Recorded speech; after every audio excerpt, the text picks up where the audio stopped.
Olá, alunos da turma 109. Essa matéria que iniciaremos chama PSC, Programa de Saúde em Comunidade. Na verdade, esse Programa de Saúde em Comunidade é uma extensão do Programa de Saúde Pública que vocês tiveram no auxiliar de enfermagem, que diz a respeito do Sistema Único de Saúde, o SUS, tá? O que é o SUS?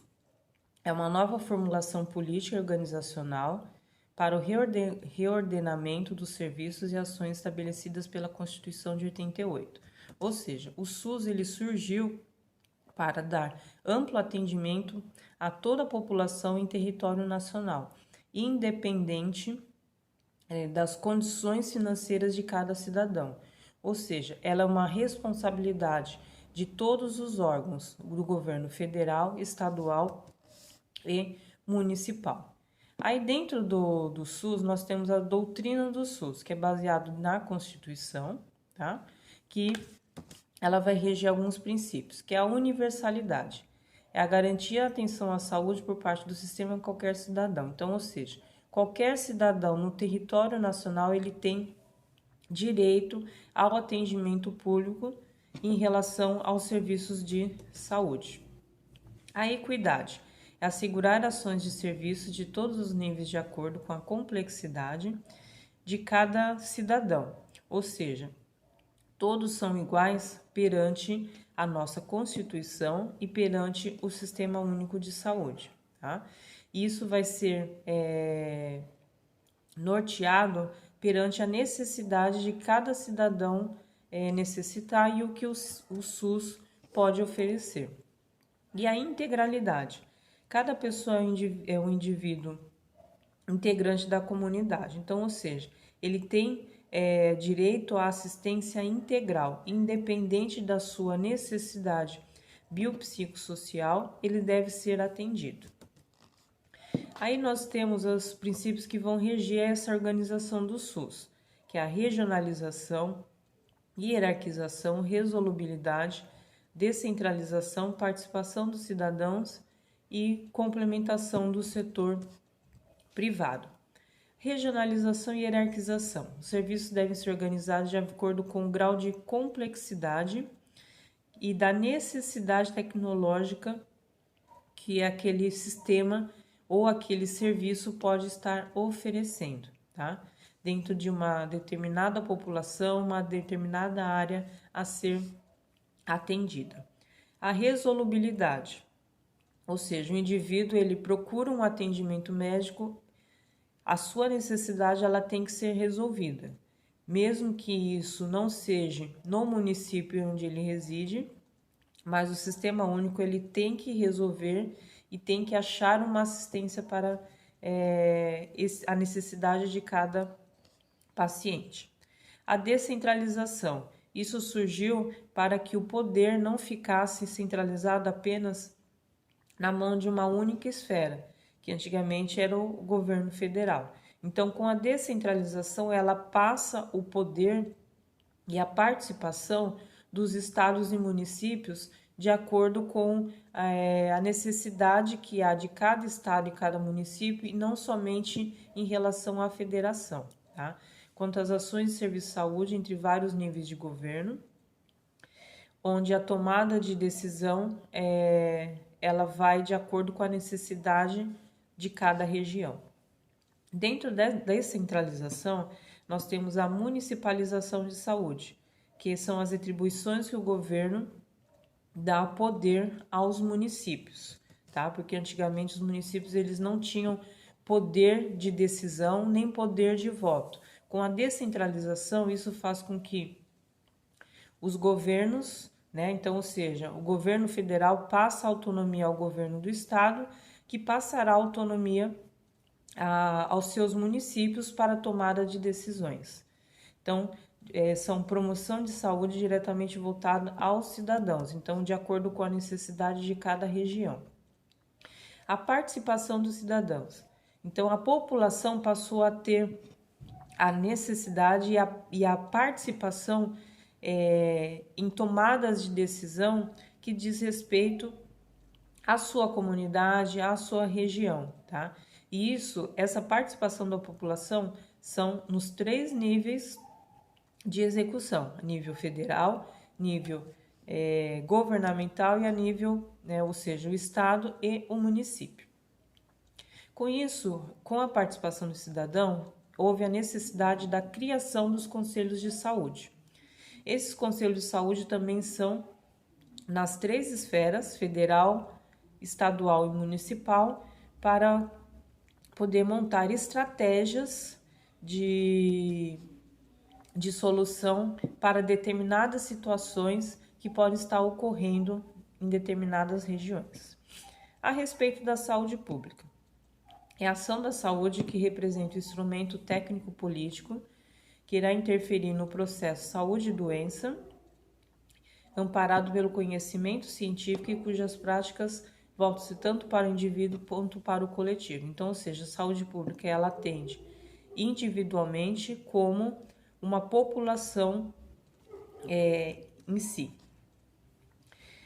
Iniciaremos a falar sobre as políticas públicas, tá? Elas começaram no Brasil no século XX, através da sistematização das práticas sanitárias, com o objetivo de sanar problemas oriundos do processo da industrialização e a expansão comercial da população.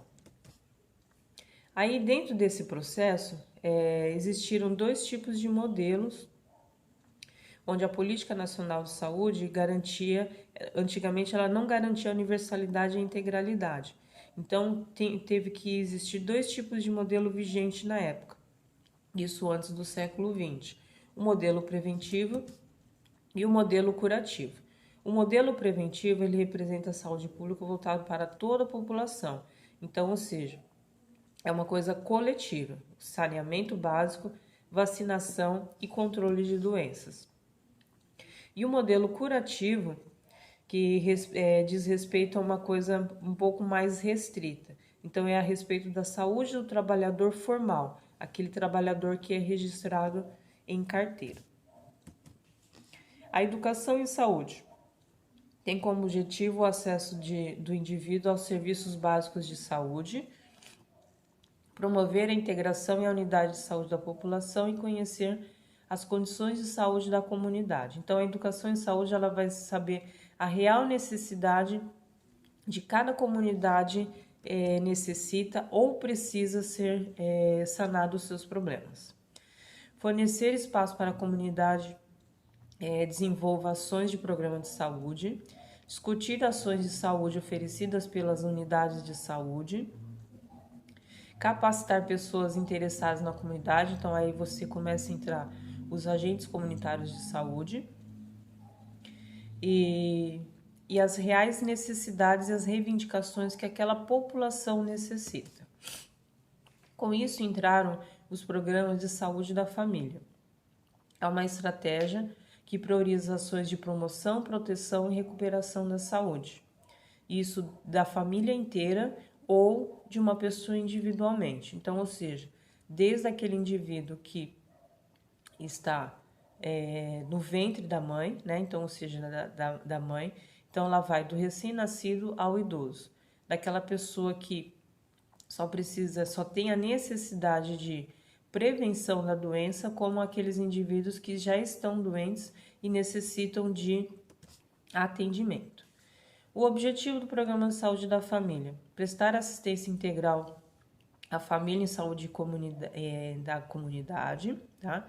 E a necessidade de pessoas que não conseguem ou não podem se locomover até as unidades básicas. Então, esse Programa de Saúde da Família, ele atende também a necessidade do indivíduo que está doente em casa, então, ou seja, o atendimento em domicílio. Eleger a família como núcleo básico da abordagem no atendimento à saúde, humanizar a prática em saúde, proporcionar o estabelecimento de parcerias de ações intersetoriais, né? Então, ou seja, procurar outros tipos de serviços para fazer parcerias com as unidades básicas, com a comunidade. As atribuições, aí dentro do PSF nós temos, né, o enfermeiro, o auxiliar de enfermagem, o dentista, o farmacêutico, o agente comunitário. Então, essa equipe, né, a equipe multidisciplinar, ela tem que ser integrada para a atribuição das suas ações. E dentro dessas ações, a ação do auxiliar de enfermagem é de realizar procedimentos de enfermagem dentro das suas competências técnicas legais, ou seja, ele é subordinado ao enfermeiro. Realizar procedimentos de enfermagem nos diferentes ambientes, na unidade de saúde e nos domicílios. Tudo isso com objetivos traçados anteriormente pela equipe. Preparar o usuário para consultas médicas de enfermagem, exames e tratamentos na unidade da saúde da família. Zelar pela limpeza e a organização do material. Busca ativa de casos como, por exemplo, tuberculose, hanseníase e demais doenças de perfil epidemiológico. No nível de suas competências, executar assistência básica e ações de vigilância epidemiológica e sanitária. Realizar ações de educação em saúde aos grupos de patologia específico da saúde da família e planejamento familiar. Os agentes comunitários é um programa de estratégia de aprimoramento na consolidação do SUS a partir da reorientação da assistência ambulatorial e domiciliar. A rotina dos agentes comunitários é cadastramento e diagnóstico através do mapeamento, da comunidade, registrar a ficha de cadastro do Sistema de Atenção Básica de Saúde, informar cada membro da família atendida, ou seja, a família assistida, a respeito das suas condições de qualidade de vida, condições de moradia, de saúde. Mapeamento da fase do registro da localização das residências nas áreas, da comunidade, então, ou seja, onde cada família está residindo, e pontos de referência do dia a dia, tá? Para facilitar tanto o planejamento como o desenvolvimento da equipe.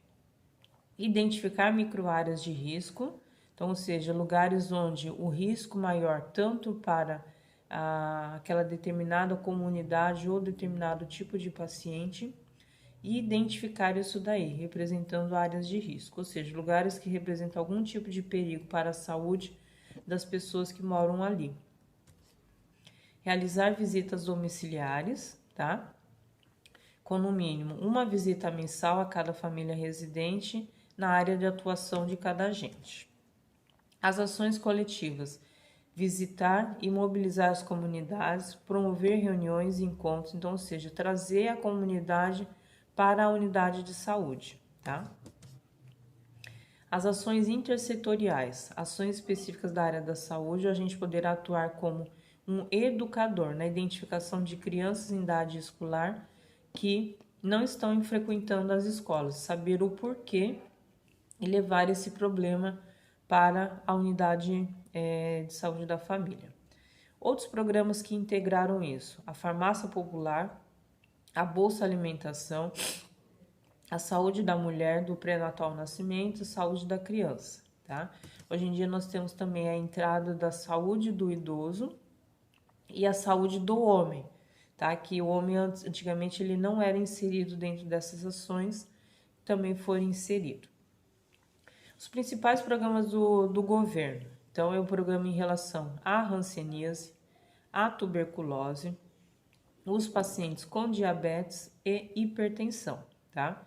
Então, a hanseníase, ela antigamente era tida como um problema social, tanto é que teve que modificar esse nome. Antigamente eles chamavam os pacientes, era lepra, os pacientes leprosos. Então, esse nome teve que ser modificado exatamente para não haver uma discriminação social, tá? E esse problema conta com o esforço do setor público e privado para recuperar e tomar as decisões em relação ao diagnóstico do paciente, o tratamento e a sua cura. O tratamento da hanseníase é um tratamento quimioterápico, então, ou seja, com medicamentos que para diminuir o tamanho dessas lesões, ou seja, o que é hanseníase? É uma lesão de pele com alteração da sensibilidade. Então, o indivíduo que é portador da hanseníase, aquela área que foi acometida, como ela compromete o sistema nervoso, aquela região onde da pele, então, por exemplo, os lugares que são mais acometidos são as mãos, as extremidades, nariz, orelha, comissura labial. Então, nesses locais, o indivíduo ele perde a sensibilidade. Então, vamos dar um exemplo. O indivíduo que ele pode estar com um fogo ligado, né? Então, tá lá no fogão, fogo ligado, onde ele pode passar o braço em cima desse fogo e ele não ter a sensibilidade da sensação tátil de que algo está queimando, tá? Então, quando a gente considera um indivíduo com hanseníase, quando ele faz a baciloscopia, e essa baciloscopia ela é positiva, tá? Então, a sua transmissão através da baciloscopia positiva de um indivíduo, que ele elimina através do quê? Das vias aéreas superiores, contagiando uma outra pessoa que tiver um contato direto com ele.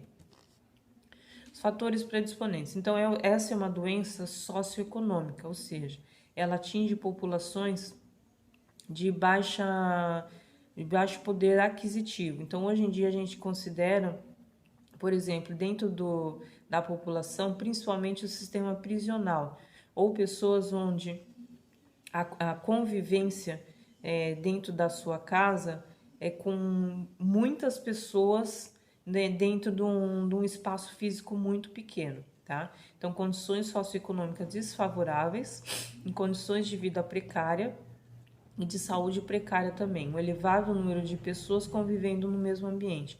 Então, por isso que a gente diz que é uma doença de fator social. Então, ela mais acomete, hoje em dia, principalmente os indivíduos em sistema prisional. A sua manifestação, tá?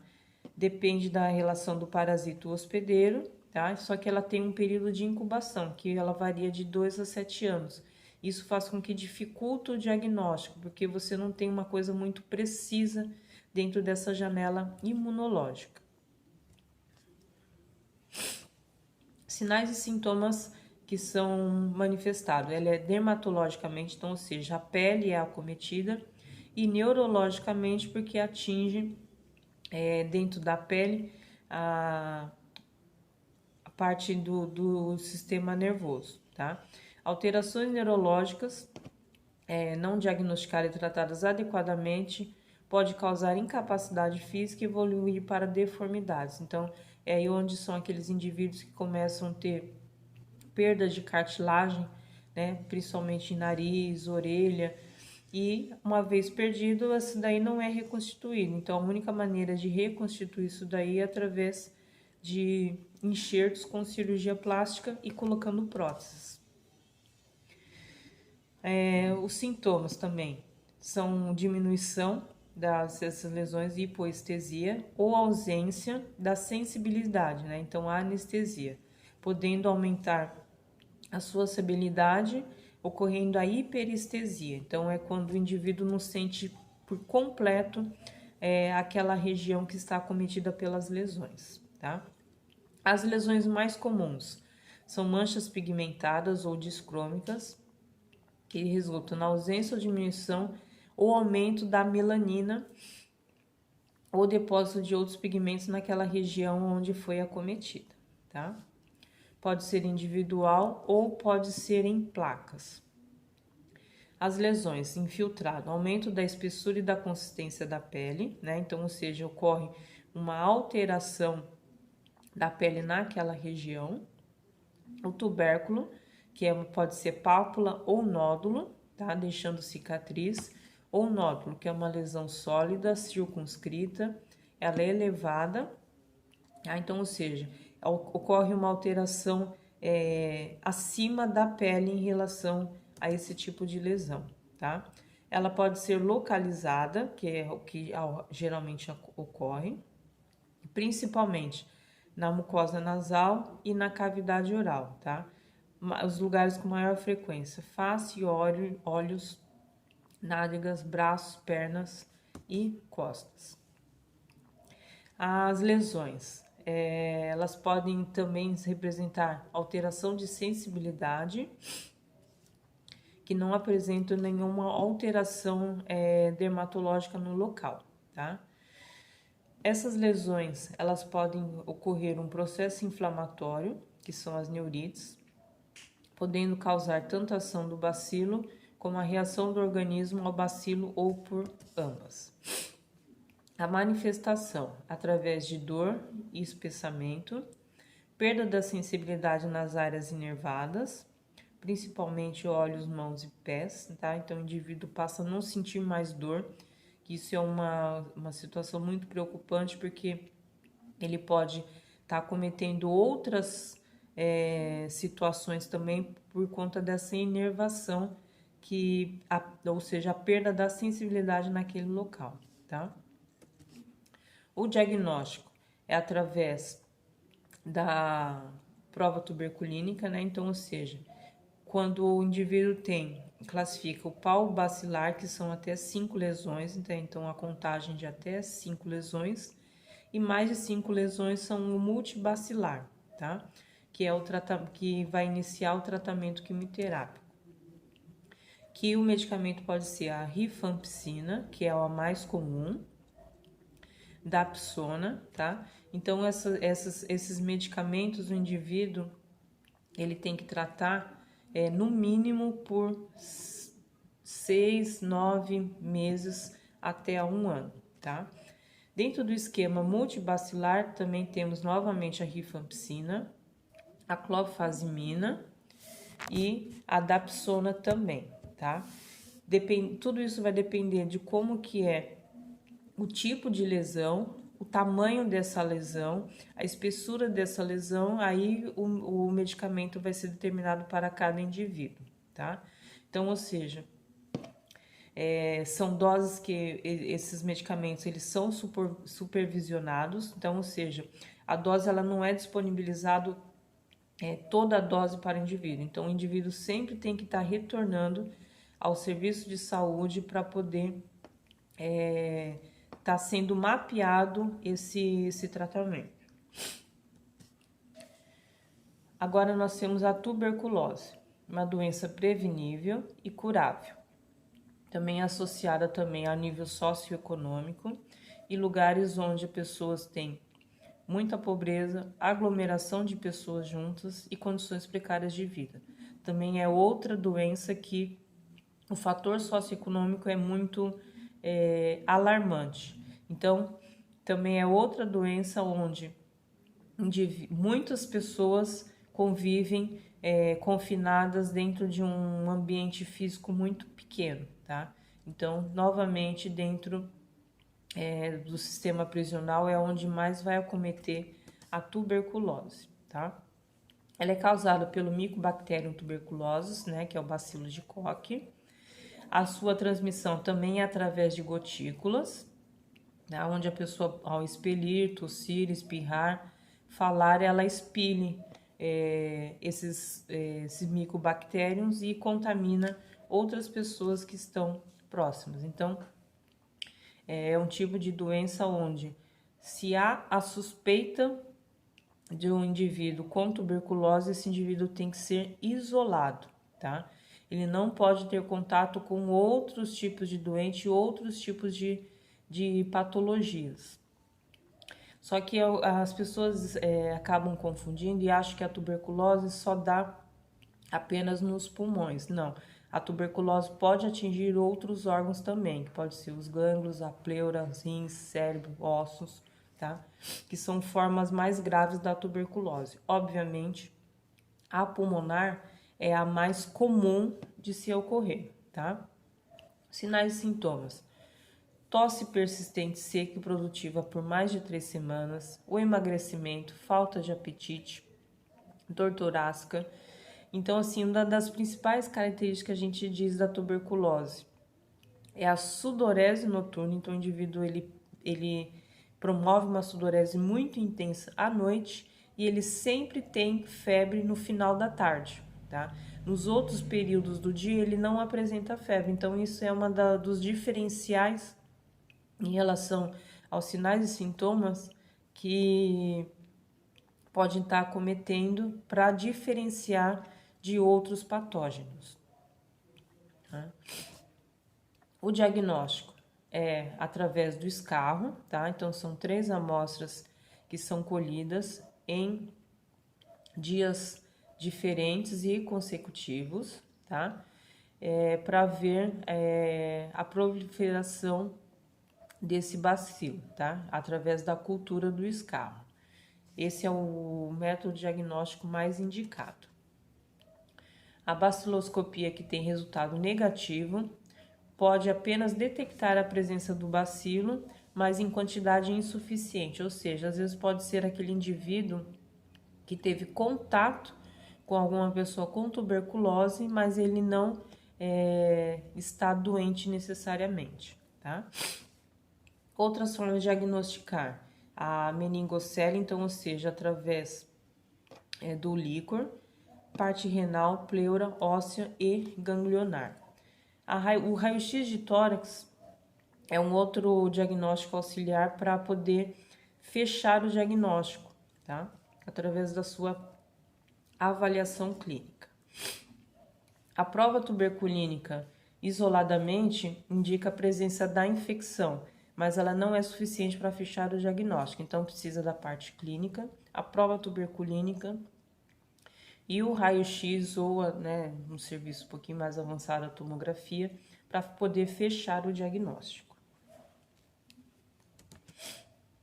A prova tuberculínica, indivíduo em 3 categorias, de 0 a 4 milímetros, ele é não reator, ou seja, ele não foi infectado pelo Mycobacterium tuberculosis.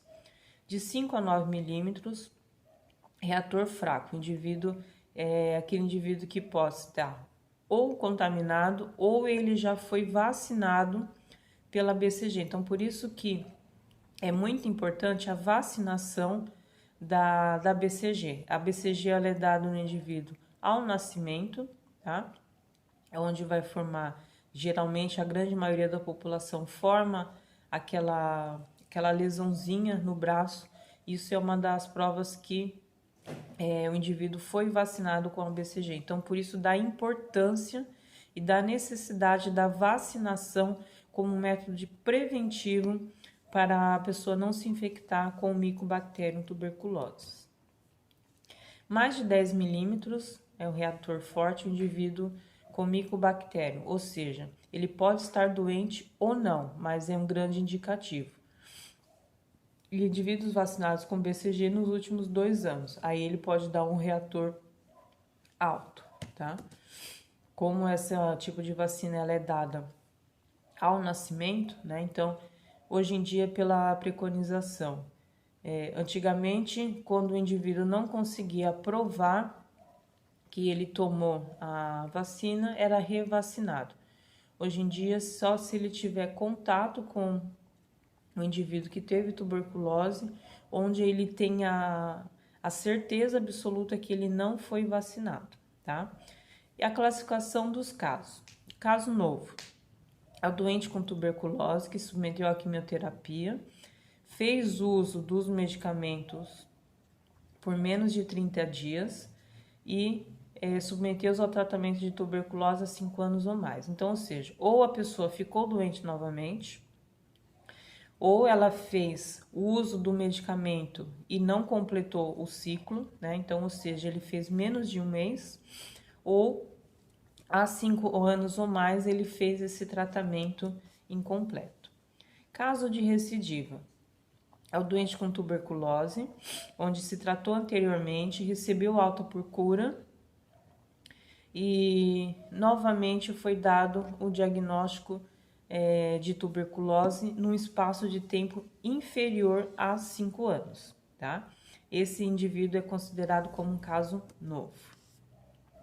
Caso de abandono. É um indivíduo que ele iniciou o tratamento por mais de 30 dias consecutivos e ele não retornou ao serviço de saúde para dar continuidade ao seu tratamento.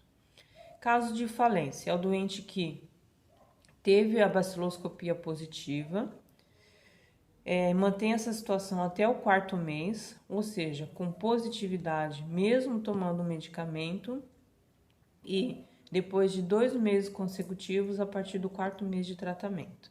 Então, aquele indivíduo que está doente, a baciloscopia é positiva, mesmo com o medicamento, e mantém positivo até o 4º mês de tratamento. A alta por cura é quando os pacientes inicialmente positivo e a baciloscopia passou a dar negativa, ou seja, ele fez o tratamento, deu negativo e fez o acompanhamento até o final desse tratamento. A alta por complementar o tratamento será dada em base de critérios clínicos e radiológicos, então, através da história clínica dele, né, o desenvolvimento da doença, como o indivíduo está nesse momento, o acompanhamento e evolução do raio-x, tá? Ausência do escarro, ou seja, ele sendo negativo, tá? E em caso de sendo negativo. O abandono, alta por abandono do tratamento. É indivíduo que ele deixou de comparecer na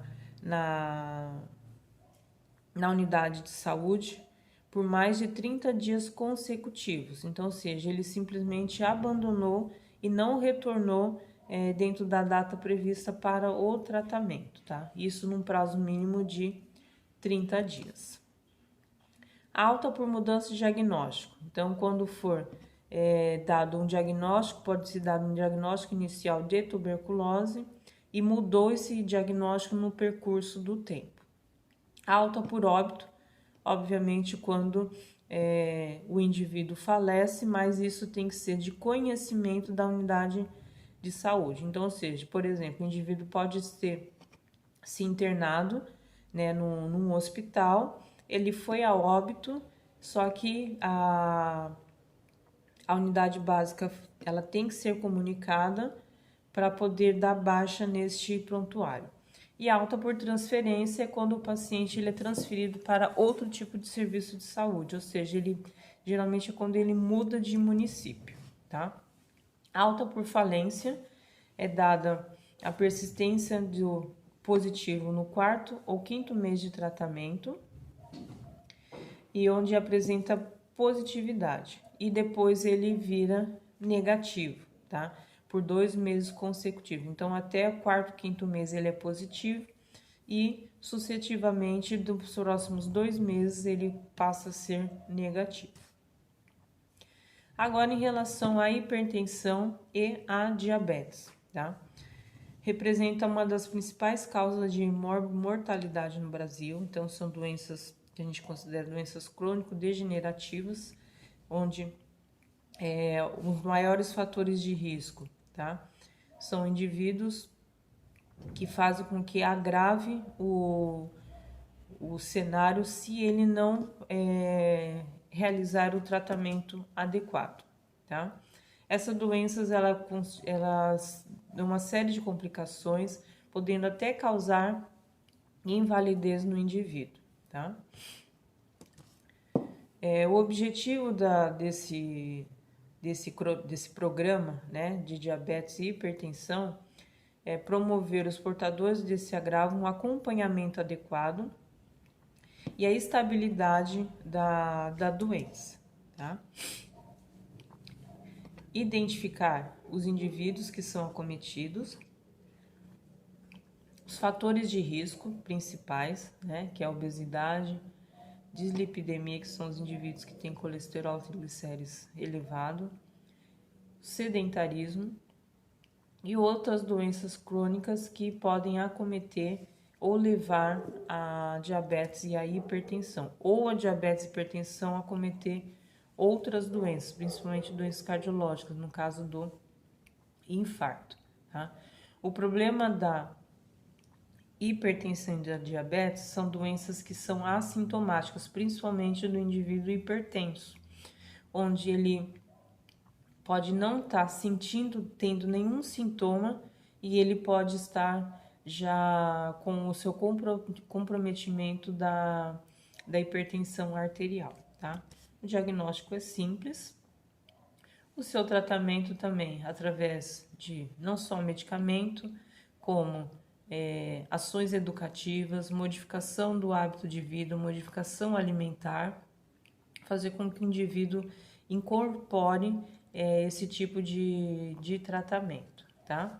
Isso engloba a promoção das ações de saúde e a prevenção das doenças. Então, isso necessita muito a participação do indivíduo nesse tratamento, tá?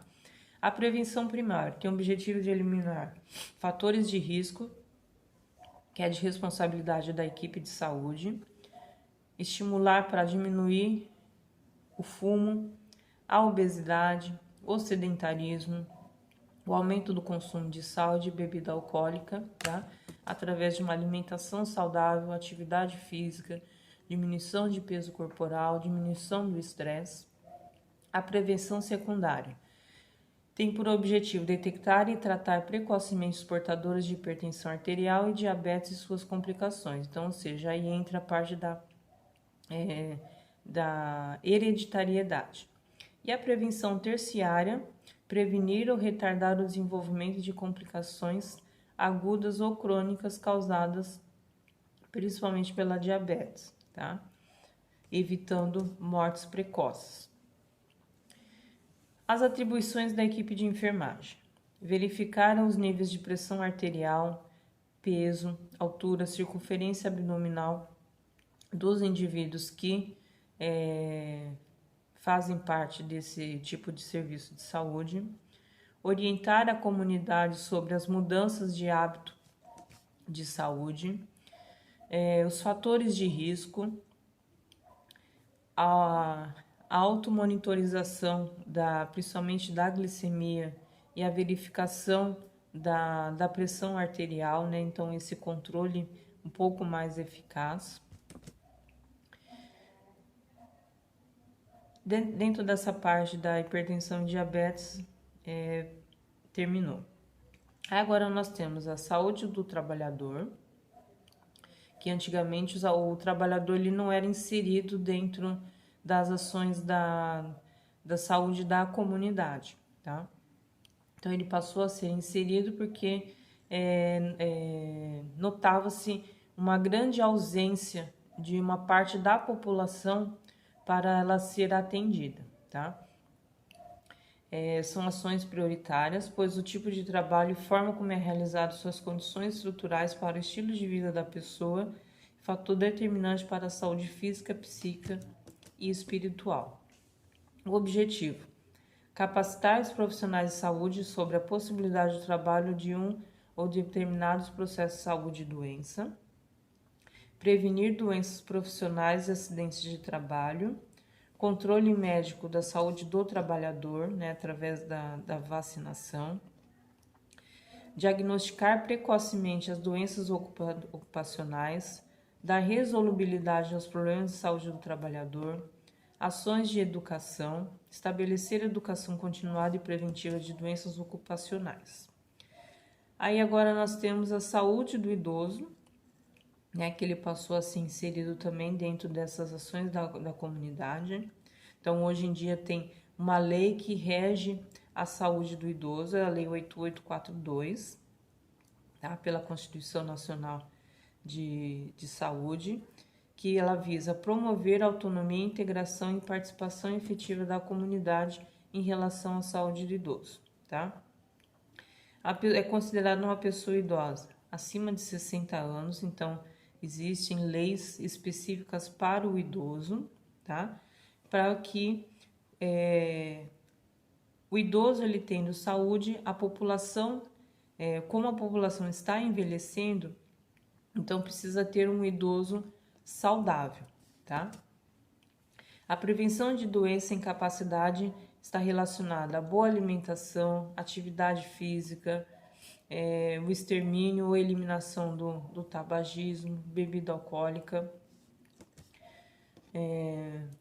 e algumas patologias que elas são infelizmente, elas são circundadas por conta da idade do paciente, tá?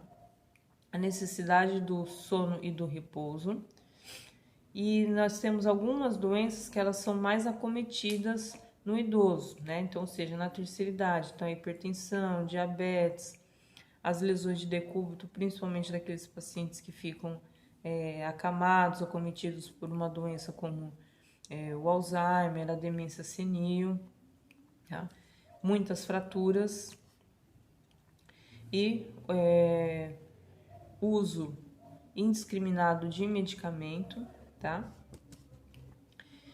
A epidemiologia, considerada um estudo de processo saúde e doença em coletividades humanas, através da análise e distribuição dos fatores determinantes das enfermidades, tá? Aí nós temos, dentro da epidemiologia, nós temos os serviços de prevenção, né, que nós havíamos já comentado. Então, temos a prevenção primária, secundária e a prevenção terciária, onde a prevenção primária, através da interpretação dos fatores pré-patogênicos em relação à promoção à saúde. Na prevenção secundária, realizado o indivíduo sobre a ação do agente patogênico a nível de estado das doenças, tá? Então, ou seja, o diagnóstico precoce, o seu isolamento e tentar evitar a propagação das doenças. E a prevenção terciária, a incapacidade através das medidas de reabilitação, como fisioterapia. Então, por exemplo, o indivíduo que quebrou uma perna. Então, a sua prevenção primária seria tentar evitar que esse indivíduo se ferisse, tá? Dentro da prevenção secundária realizar o diagnóstico e realizar o tratamento desse paciente, sendo ele tratamento clínico, que é através da colocação de gesso, por exemplo, ou, no caso mais abrangente, que seria o fator da cirurgia. E dentro da prevenção terciária depois tentar inserir esse indivíduo novamente para a sociedade. Então, através do serviço de fisioterapia, para ele retornar aos serviços de saúde. Então, com isso, nós terminamos a saúde em comunidade e vocês farão um exercício.